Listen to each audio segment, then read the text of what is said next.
Hey everyone, Evan Jones with you here for another episode of the RPAC Rundown Podcast. This week on the podcast, we will go through the football scoreboard brought to you by MNB Realty and recap our featured matchups from last week.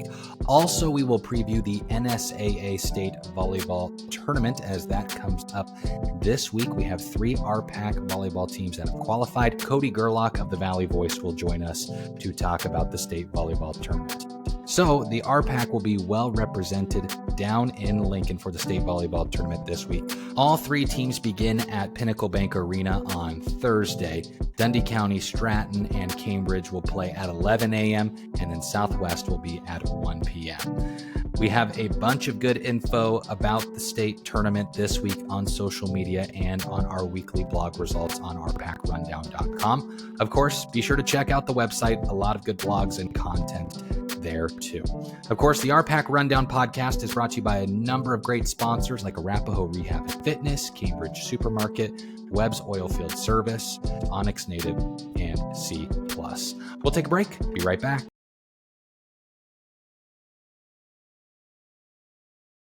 Let's take a look at the RPAC Rundown Football Scoreboard brought to you by MNB Realty. Last week for D1 and D2, it was the second round of the playoffs. For Class D6, it was the first round of the playoffs. So in Class D1, it was Dundy County Stratton beating McCool Junction 52-8. That was a number 2 seed versus number 15 seed matchup. In Class D2, number 3 seeded Hitchcock County beat number 19 seed Twin Loop 24-10. In Class D6, number 3 seed Southwest beat number 14 seed Lewiston 60-6. Number 10 seed Wallace beat number 7 seed Hampton 51-20. Number 2 seed Red Cloud beat number 15 seed Juanita Palisade 58-12. Of course, the RPAC Rundown Football Scoreboard is brought to you by MNB Realty. Let's take a look at the 4 remaining teams in the RPAC, their matchups this week, and also what time they play. So in Class D1, Dundy County Stratton, they move to 10-0. They're the number 2 seed. They will play number 7 seed Plainview on Friday at home, November 7th at 3 p.m. Mountain Time. The Falcons are now 10-0, and they will be at home again on Friday at 3 p.m. Central Time in Trenton against number 6 Wynot. For Southwest, they move to 9-0. They will host number 6 seed SEM on Friday at 6 p.m. Central Time. Southwest and SEM, of course, have played earlier this season. Southwest won that game 65-30. Wallace, they are the number 10 seed, as we mentioned earlier. They will be at home. They're 7-2 on the season. They will play against number 2 seed Red Cloud. Kickoff from Wallace at 6 p.m. Central Time. We'll take a break. Be right back.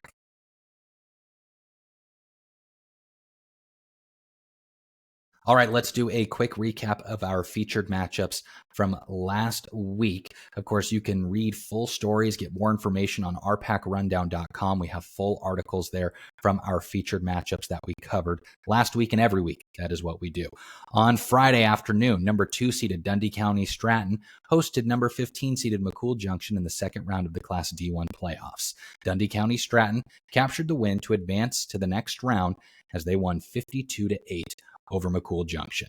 This RPAC Rundown featured matchup was brought to you by Lord's Hardware, Furniture, and Appliances, Corn-Fed Entertainment, Elevate Wellness, providing physical therapy and a large range of holistic health services to the entire Southwest Nebraska region, Rackert Ranch, Matthews Family Chiropractic in Binkelman and Imperial, Helena Agra Enterprises, Dundy County Hospital and Quality Healthcare, Law Office of Ashley K. Spahn, Lamp Post 613, Prairie Girl Candle Company, and Western Auction and Real Estate, LLC. Also on Friday, in the second round of the NSAA Class D2 playoffs, the number 3 seeded Hitchcock County Falcons hosted number 19 seeded Twin Loop on Halloween night.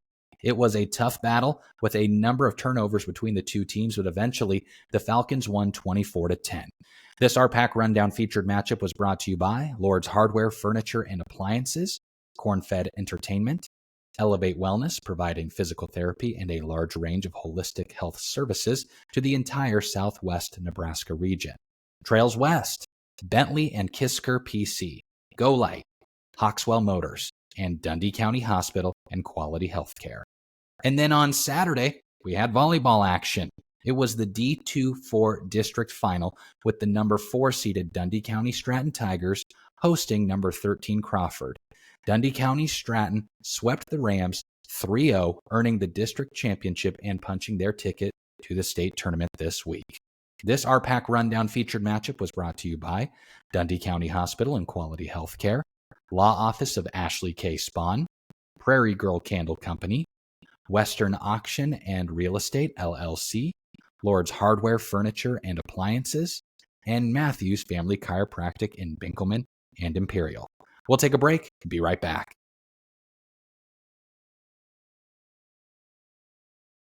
Hey everyone, Evan Jones back with you here. We are going to preview the 2025 NSAA State Volleyball Tournament this week here in just a few moments with Cody Gerlach of the Valley Voice. But just wanted to remind you about a really cool piece of content we have brought to you by Acme Printing Company in McCook.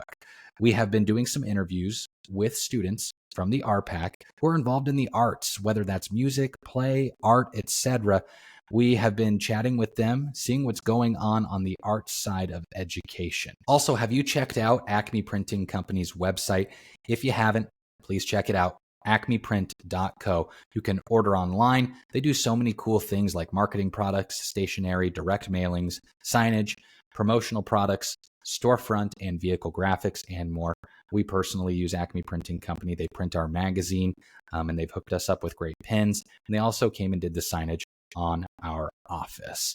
So be sure to check out Acme Printing Company for your printing needs. Now, let's visit with Cody Gerlach of the Valley Voice about the 2025 NSAA State Volleyball Tournament coming up this week. Now, joining us on the RPAC Rundown Podcast is Cody Gerlach of the Valley Voice.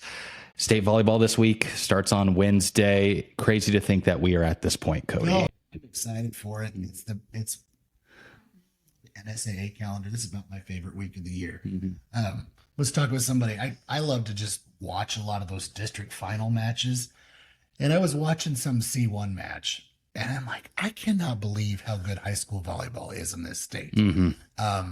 It's ridiculous. Yeah. And so state volleyball tournament is a ton of fun. There are just so many great players. So this is my favorite time of the year. Yeah, should be really exciting. We've got 3 RPAC teams qualifying for state volleyball. The 2025 NSAA State Volleyball Tournament runs from Wednesday the 5th through Saturday the 8th. The full bracket can be found on the NSAA website. We also have it on our volleyball results blog on rpacrundown.com. D1, D2, they begin on Thursday, though, the 6th. That's what we're the most concerned with. Let's start with D2. Number 3 seed Cambridge playing number 6 seed Mullen at 11 a.m. And also Dundy County, number 4 seed. They play number 5 seed Garden County on Thursday at 11.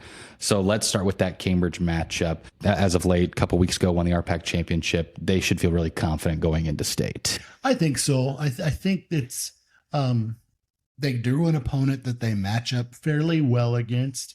I think they'll be able to lean on the experience they've got. You've got a lot of players on the floor that have played in, well, almost everybody's played in 2 of these. Yeah, 2 of them have been on the team for 4 of them. You've got players that have been on the floor in some really big matches the last few years. I think that's great to be able to lean on that. I think they can do different things to stress Mullen, and Mullen doesn't have that state tournament experience. I think it's a good matchup for them. But as is always, you've got to play well when you get to Lincoln. And if you don't, you're going to get beat. That's how it should be, right? Yeah, absolutely. So, good matchup for Cambridge. And like you said, this is their 5th straight, right? This is their 5th straight heading to Lincoln. Yes. And so it's just really a program that has just gotten used to being in Lincoln. Yeah. And I think there is a little bit of, sometimes you can have some sluggish moments in a season because you're kind of playing the season to get to the end, right? Yes. It's dangerous. Yes. But Cambridge had some of those moments, the end of September, 1st of October, where it looked like they were starting to drop into some lulls a little bit, but they've really put it back together here the last couple of weeks. And I think they're playing their best right now, which is a great indication for what could happen this weekend. Yeah, for sure. Now, also in D2, we mentioned Dundy County Stratton. They've got Garden County, the number 5 seed. That's also at 11 a.m. on Thursday. For Dundy County Stratton, we talked about it a couple of weeks ago. They're not just an athletic team. They're a really good volleyball team. Absolutely. I think, I think it's a pretty good matchup for Dundy County. I do want to note, it's really cool that I think it's 5 of the 8 teams in the D2 field are west of Kearney, and you got 3 of the 8 are west and North Platte. That's really neat, especially in this revised format we adopted a couple years ago, where you reseed everybody by power points for district finals. So we lost the West District getting an automatic berth in, and there was some hand-wringing about that. Well, everybody's going to be from the East half. No, I think a lot of programs in the western part of the state, and, let's give it up for the Panhandle a little bit. Yeah. They have raised their level. And that's really cool to see, at least from my perspective. I think it just goes to show, if you put your focus and resources, I mean, we're not talking money resources like college, but you put your time and energy and you take kids to camps and stuff over the course of the summer, that stuff pays off. And I think it's paying off for programs like Garden County and Mullen. Sandhill Thedford didn't make it to state, but that's another one that had a really good year. Morrill is another one that had a really good year, came up a few points short against Cross County this weekend. I think that's really cool. Having said that, I do think Dundy County Stratton is in a really good spot. They're going to face a really experienced Garden County team, one that has been in a district final. I think I was looking at like 5 of the last 6 years. They went to state tournament maybe 3 years ago. Okay. So that's a program that's used to winning, but I think it's a good matchup for Dundy County Stratton from the standpoint. If you are going to challenge DCS with a team that gets a lot of their offense from one player, that just isn't a recipe for success, I don't think. I think the Tigers, obviously, with their blocking, have an ability to kind of, you're not going to race great players completely, but I think they have all of the ability in the world to take somebody away and make life difficult and make other people beat them. And I think that's a great way for them to beat Garden County on Thursday. Yeah, for sure. And there is you don't want to look too far ahead, but Cambridge and Dundy County Stratton could meet in the championship, which would be really exciting. It would. They got to win their first round matches. They got to win their second round matches. For Cambridge, they would have to go through, go ahead. And I don't want to be Debbie Downer. I just think there's an excellent chance that Cambridge and Dundy County are going to play again, whether it's in the finals or in a third place matchup. I think it could be a really special weekend for the RPAC all around. Yeah, absolutely, for sure. And so Cambridge would have to get past either number 2 SEM or number 7 BDS in the second round if they win that first round matchup. For Dundy County Stratton, they'd have to either beat number 8 seed Red Cloud or number 1 seed Wynot in the second round. Of course, they got to get to those second round matchups. Now, Class D1, we've got Southwest. They're the number 7 seed. They drew a rematch against number 2 seed Overton, and this is the third matchup of the season. They've dropped both matches. What do you make of that one, Cody? I think so. D1, D2, you have you got 3 RPAC teams. You've got 4 FKC teams. I don't think that's by coincidence that about half the field is from those 2 leagues. FKC teams largely play the same way. I covered the Maywood Hay Center Ansley Litchfield match, and what I mean by that is they apply a ton of pressure. They apply pressure with their serve, and they apply pressure with their defense. Then what separates the other FKC teams, and what I mean by that is Overton and Amherst have been at the top of that league this season, and then SEM and Ansley Litchfield, the other 2 qualifiers for state, have been just kind of like one rung right behind them. But they all kind of do the same things. Is that Overton and Amherst have probably better attackers. It's a tough match for Southwest. I kind of throw out the first one. I think if you'd ask anybody affiliated with Southwest, they would tell you that's about as poorly as we have played at any point this season. I think they hit -100 in that match at the Sutherland Invite. They played again 6 days later at Alma in a triangular, and it was a good match. The difficulty for Southwest in this matchup is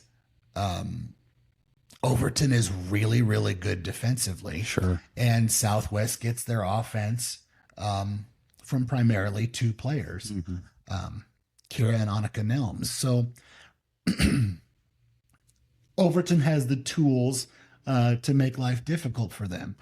I'm not saying Southwest can't beat them. I absolutely believe they can.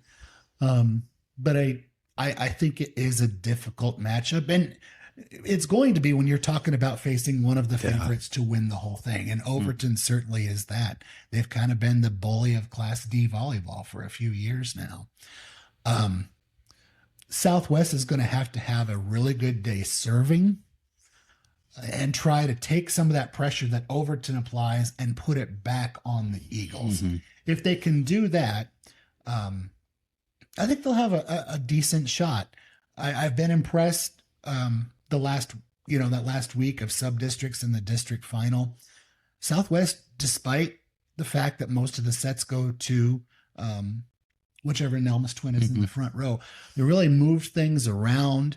The twins are great at changing their shots, and they have so much control. They can literally tip to any zone on the court from either pin, from the middle. They make life difficult too if you're a defense. So it's a really interesting matchup, Evan. I do wish they had drawn someone else, but like we said at the top, if you're going to win a state tournament, you're going to have to be really good. You're playing good teams. That's how it should be. And so you have to embrace the challenge. Yeah. Should be really interesting. Also in that Class D1 bracket, like we mentioned, number 1 Amherst, they've got number 8 Cross County. Number 4 Exeter Milligan Friend, they've got number 5 St. Ansley Litchfield. We talked about the Overton Southwest matchup. And then on the bottom of that bracket, number 3 Central Valley versus number 6 Shelton. So a loaded bracket. That's what we expect, though, down at state. Anything else from the state tournament you're looking forward to, Cody?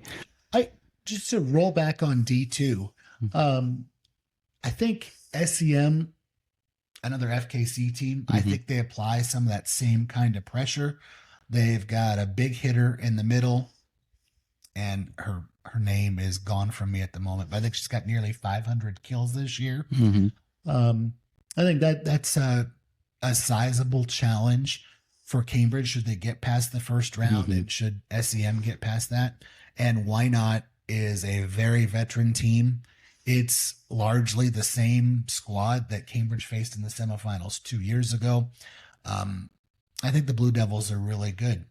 In terms of the other classes, I think if you are a fan going to the tournament, just sit down near the middle of either side of the bowl, where you can see both sides of the curtain, and just grab you a soft pretzel and a soda and enjoy it. There are so many good players. I watched, it was Milford and Kearney Catholic. Yeah. It's just unbelievable volleyball. And that was a C1 district final, not even a state tournament game. And you get up into Class B and Class A, there are just so many good players. Yeah. And on top of that, you have all these great athletes. The sport is so well coached. There are so many fantastic volleyball coaches in this state. It's different than a lot of the stuff we have going on. It's a fantastic time if you like the sport. And so that's why I'm just really excited about it. I hope each of the 3 RPAC teams finds a lot of success this weekend. I think that's certainly possible that all 3 are hanging out through the whole weekend. And it's going to be a lot of FKC and RPAC flavor to this thing. But looking forward to it, man. Yeah, should be a lot of fun. Well, thanks a bunch for the time. We'll see you in Lincoln. You betcha. Sounds great.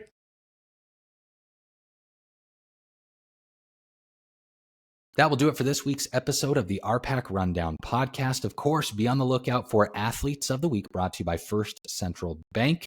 Always highly anticipated. Glad to have First Central Bank as our advertising partner on those each week. We continue to have great content rolling out. And of course, this week, state volleyball, we are going to be very busy, but that is how we like it. here at the RPAC Rundown. We need to thank great sponsors of the RPAC Rundown podcast like Dundy County Hospital and Quality Healthcare, JBK Operating, LLC, First Central Bank, Cross Diamond Cattle Company, Tri-Valley Medical Foundation, and Prairie Girl Candle Company. Thanks a bunch for tuning in. We will catch you later.